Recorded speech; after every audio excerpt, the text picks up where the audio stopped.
ಅವಶ್ಯಕತೆನೂ ಇಲ್ಲ, ನಂದೋಸ್ಕೊಳ್ಳೋಕೆ ಅವಶ್ಯಕತೆನೂ ಇಲ್ಲ. ನಾನಿದಕ್ಕೆ ಪಿತಾಮಹ ಆಗ್ಲಿಕ್ಕೂ ಇಷ್ಟ ಇಲ್ಲ. ಬೆಂಗಳೂರು ಸುತ್ತಮುತ್ತಲು ಸಾವಿರಾರು ಎಕರೆ ಇವತ್ತು ಅಕ್ವಿಷನ್ ಆಗಿದೆ, ಹಾಸನದಲ್ಲಾಗಿದೆ, ಇವತ್ತು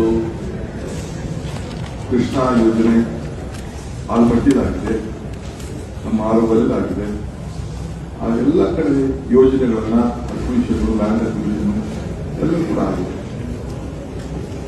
ಏರ್ಪೋರ್ಟ್ ನಾನೇ ಮಂತ್ರಿ ಆಗಿದ್ದಾಗ ಏರ್ಪೋರ್ಟ್ಗೆ ಲ್ಯಾಂಡ್ ಅಕ್ವಿಷನ್ ನಾನೇ ಅದೇ 6 ಲಕ್ಷ ರೂಪಾಯಿಗೆ ಅವತ್ತು ರೈತರನ್ನ ಕರೆಸಿ ಮಾತಾಡಿ ತೀರ್ಮಾನ ಮಾಡಿದ್ರು. ಮುನ್ನರಸಿಂಹ MLA ಅವರು, ಬಚ್ಚೇಗೌಡರು, ನಮ್ಮ ಮಿಲ್ಕ್ ಅಧ್ಯಕ್ಷರು, ರಾಮಯ್ಯ ಅಂತ ಇದ್ರು, ಎಲ್ಲ ಕೂತ್ಕೊಂಡು ನಾವು ಮಾತಾಡಿ ಒಂದು ತೀರ್ಮಾನ ಮಾಡಿದ್ರು.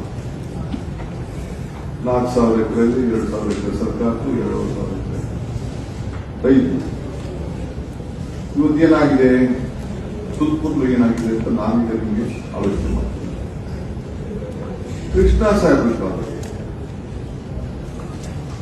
ITBT ಯೋಜನೆ, ವೀರಪ್ಪ ಮೊಯ್ಲಿಯವರ ಕಾಲದಲ್ಲಿ ಕೆಲವು ಯೋಜನೆಗಳು, ಎಲೆಕ್ಟ್ರಾನಿಕ್ ಸಿಟಿ, 2 ಲಕ್ಷ, 1.5 ಲಕ್ಷ, 1 ಲಕ್ಷಕ್ಕೆಲ್ಲ ರೈತರು ಜಮೀನುಗಳನ್ನು ತಗೊಂಡು ಇವತ್ತು ಆ ಜಮೀನುಗಳೆಲ್ಲ 50 ಕೋಟಿ, 60 ಕೋಟಿ, 70 ಕೋಟಿ ರೂಪಾಯಿ ಬೆಲೆ ಬಾಳುವಂತದ್ದು ನನ್ನ ಕಿವಿಲಿ ಕೇಳ್ತಾ ಇದ್ದಾರೆ.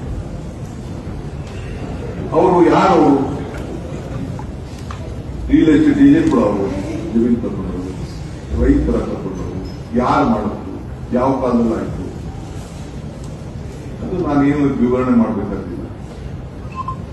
ಆದ್ರೆ ಇವತ್ತು 23/9/2006 ಮಾನ್ಯ ಗೌರವಾನ್ವಿತ ಮುಖ್ಯಮಂತ್ರಿಗಳ ಅಧ್ಯಕ್ಷತೆ ಯಾರಾಗಿದ್ರು